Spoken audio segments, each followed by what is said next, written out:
عارف الشغف اللي بيجيلك والحماس فجأة؟ أنا هغير حياتي، هبقى إنسان مختلف، هبقى شخصية تانية. وأول حاجة هعملها إن أنا هطلع كل هدومي من الدولاب وأظبطها وأرتبها وأخليها منظمة، عشان أنا هبقى إنسان منظم وأبقى إنسان مرتب، وأحرمي الهدوم اللي أنا مش عايزها وأخلي الهدوم اللي تتلائم مع شخصيتي الجديدة. وتحطي مزيكا وتتشجع وتروح الأوضة وتطلع كل حاجة من الدولاب، وبتبقى مليان شغف ومليان حماس. بعد شوية بص على الأوضة، في حالة هلع، هدوم في كل حتة، جزم، شرابات، فساتين، بنطلونات، كل حتة، حتى على سرير انت هتنام عليه كمان شوية. طب أبدأ منين؟ طب أبدأ ازاي؟ طب أعمل ايه؟ اللي أنا عملته في نفسي ده؟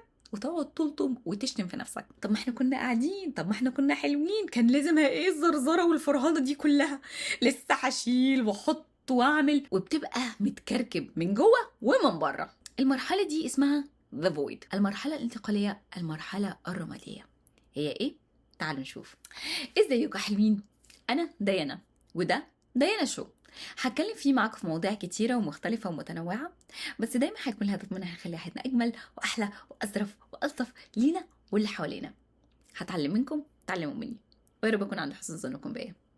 يلا بينا. ما هي المرحلة الانتقالية؟ ما هي المنطقة الرمادية؟ وما هي الفويد؟ الفويد هي مرحلة أي حد عايز يوصل لحاجة بيمر فيها. أنت ما بتكونش الشخص اللي كنت عليه زمان، ولكنك لست الشخص اللي عايز تطمح له واللي عايز توصل له. يعني ما وصلتش انت رايح فين، ومبقتش الشخص اللي انت كنت عليه. زي ما تكون بتقدف في نص البحر، انت مش شايف الشط اللي ورا، بس برضه مش شايف الشط اللي قدام. طب اعمل ايه؟ انا عندي شك، طب هل هو فعلا في شط ولا انا تايه؟ طب اروح فين؟ طب ابدا منين؟ انا في نص البحر، انا مش عارف انا بعمل ايه.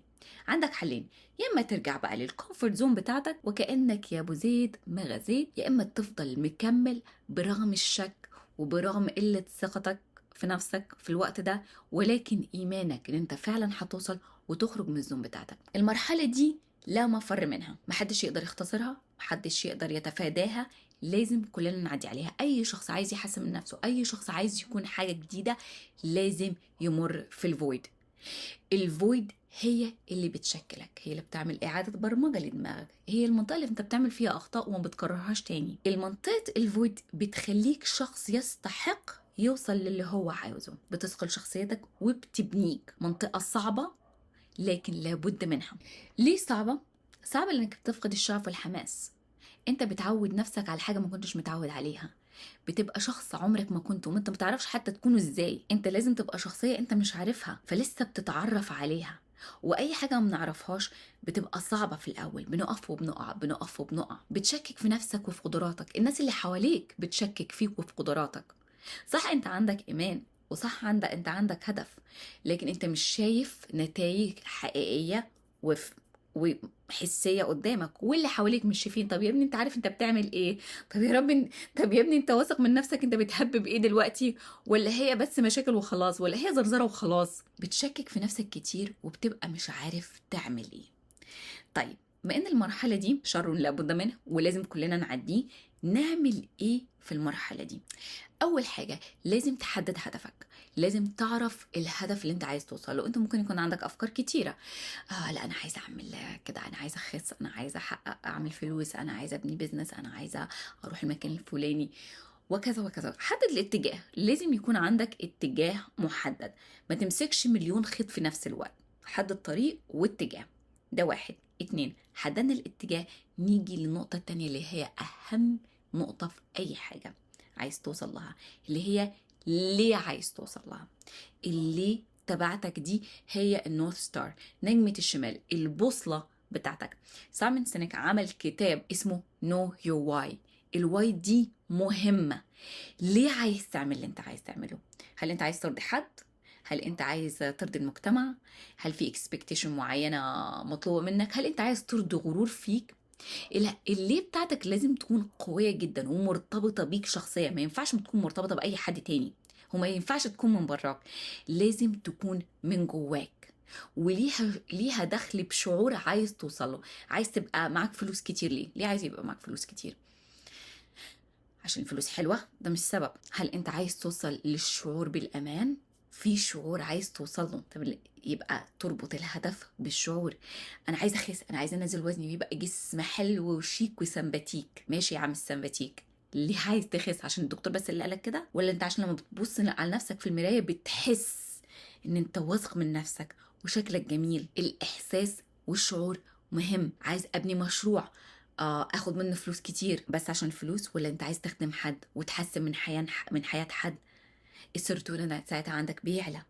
الليه، تعرف الليه وتربط الليه بالشعور. الليه دي اساسية، الواي بتاعتك دي اساسية، دي اللي هتنفعك وقت ما الدنيا بتبقى مكركبة ومزرزرة وانت تنسى اساسا انت بدأت ليه. تالت حاجة، عرفنا الليه، حددنا الشعور، حلو قوي. تكتبهم على ورقة تقراها الصبح والظهر وبالليل زي الدواء، صبح وظهر وبالليل. لازم دماغك تعمل له إعادة برمجة، يعرف انت عايز ايه ويتماشى معاك. ليه؟ لان مشكلة العقل ان هو مهمته مش ان انت توصل لاحسن حاجة، مهمته انه تكيب يو سيف. خلاص انا مش عايزك تبقى في خطر، مش عايزك تعمل حاجة بره الكومفورت زون بتاعك. عقلك لازم شغلته انه يخليك في الكومفورت زون بتاعك، فلازم تقنع عقلك ان دي حاجة سيف ليا، حاجة امان ليا، حاجة مهمة وضرورية. الشعور ده اللي انت ربطه بالليه حاجة عايز اوصل لها، فلازم تقنع بيه السب كونشس بتاعك ودماغك بيه عشان ما يحاولش يخرجك منه. عرفنا ليه، عرفنا الشعور، قريناه الصبح وبالليل. حدد العواقب اللي هتحصل لو انت ما وصلتش للهدف ده. ايه اللي بيترتب على ان انت ما يبقاش عندك شغل كويس؟ ايه اللي بيترتب على ان انت وزنك ما ينزلش؟ ايه اللي بيترتب على ان انت تفضل في الكومفورت زون بتاعتك؟ احيانا الخوف من الندم بيبقى اكبر بكتير من خوفك من الحاجة نفسها، ففعل الخوف ده. هو كلها ايه؟ عبارة عن مشاعر. ليه انا دلوقتي كلمت في الثلاث نقط دول؟ ثلاث نقط دول مهمين جدا في البرمجة بتاعت دماغك، في البرمجة بتاعت السب كونشس بتاعك، عشان انت ممكن تبقى عايز تعمل حاجة وده بيقول لك لا، وخوفك بيقول لك لا، طب دي حاجة صعبة، طب انا مش قدها، طب انا ما اقدرش اعمل كده. لازم تعمل اعادة برمجة، تبدأ من جوه عشان يظهر عليك لبره. فدي البرمجة اللي احنا بنعملها للعقل وللدماغ وللسب كونشس. طب بعدين هنفضل بقى قاعدين كده بسلام على الكنبه ونقول انا عايزه اخس، انا هخس، انا هيبقى عندي فلوس، انا كذا. لا، لازم يبقى في اكشن. الاكشن اللي لازم تاكد للعقل الشخصيه اللي احنا هنبقى عليها. طيب احنا في الاول قلنا احنا حددنا الهدف وحددنا الليه وحددنا الشعور وحددنا العواقب وقريناهم 3-4 مرات في اليوم، كل يوم زي الدواء. طيب ايه الاكشن؟ تجيب الهدف اللي انت عارفه من الاول وتفصص وتعملوا بقى ايه؟ ريفرس انجينيرنج. انا عشان اوصل لكده ايه المفروض قبل كده يحصل، واللي ايه اللي قبل كده يحصل؟ نفرض انت عايز تنزل وزنك، انا عايز اوصل للوزن ده، ايه اللي يترتب عليه؟ يترتب عليه ان انا لازم اكل كويس واعمل رياضه. طب هاكل كويس واعمل رياضه، ناخد موضوع ان اكل كويس. اكل كويس ازاي؟ تاخد الخطوه دي وتفصصها لمهام صغيره تقدر تعملها كل يوم، وكل يوم تعمل 3 مهام مهمين. اهم 3 مهام مهمين اللي هي عايز توصلك شويه، لو حتى 1% اللي انت عايزه. عشان الهدف كل ما كان كبر هتحس ان انت خايف وانت مش قده وما تقدرش عليه. لكن لو فصصته and you break it down هيبقى سهل عليك انك تتعامل معاه one piece at the time، حته حته، تاتا تاتا. مفيش ضغط كده، وجسمك النيرفس سيستم بتاعك مش هيحس ببانيك ومش هتحس بالخوف اللي انت فيه. ودايما افتكر افتكر افتكر في الوقت انت تبدأ تشكك فيه في نفسك، ليه انا بعمل كده؟ ليه؟ هي البوصلة بتاعتك، هي اللي هتخرجك من المشاعر السلبية اللي انت بتحس فيها في منطقة الفويد دي. في الوقت اللي انت بتحس فيه ان انت تايه ومش عارف بتعمل ايه، مش ضروري تشوف السلم كله، انت مجرد ان انت تشوف اول سلمة. شفت اول سلمة، السلم اللي بعدها هتبان على طول، خلاص اللي بعدها هتبان على طول. انت في الوقت ده مش شايف ان انت فعلا بتعمل progress، انت مش شايف ان انت بتتقدم، لكن انت فعلا بتتقدم. انت بتبني نفسك وبتبني شخصيتك وبتبني المهارات بتاعتك وبتبني قوة احتمالك وبتعمل برمجة لدماغك. حاجات كتير بتحصل زي الفراشة لما بتبقى في الشرنقة بتاعتها، احنا مش شايفين ايه اللي بيحصل جوه، لكن في حاجات كتير بتحصل جوه انت مش شايفها. ويمكن كمان الفراشة نفسها مش شايفاها، لكن عندها ايمان ان هي ايه at certain point خلاص هتفك وهتطلع وهتنطلق بجناحاتها. فخلي ايمانك بنفسك اكبر من اي حاجة تانية. الأشخاص الناجحين دايما بيشككوا في مخاوفهم وبيصدقوا بأهدافهم. الأشخاص اللي مش ناجحين بيصدقوا مخاوفهم وبيشككوا في إمكانياتهم. ده اللي بيحصل في منطقة الفويد. انت لو قدرت تعدي كل الكلام ده هيبقى ستوري، وهتبقى تحكيها للناس اللي حواليك وهتقول لهم انا حصل معايا كذا وكذا وكذا. المنطقة دي حتى لو انت مش شايف ايه اللي بيحصل فيها، حاجات كتير بتحصل فيها. في حكاية لكتاب فكر وازداد ثراء لنابليون هيل، بقول فيه عن راجل كان عنده منجم ذهب.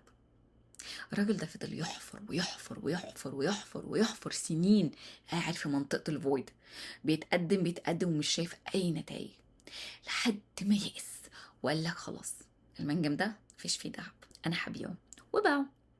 باعه الواحد بدأ يحفر ما مكان الشخص ده واقف، على بعد أقل من متر لقى الدهب. طبعا الشخص ده عرف إن المنجم طلع فعلا فيه دهب، وإنه وقف على بعد أقل من متر من الدهب. وفضلت دي أكبر ندم في حياته، إنه وقف على بعد أقل من متر من الدهب. فما توقفش على بعد أقل من متر من الدهب. الفورمة بتقول كده: تحضير زائد حظ يكوال نجاح.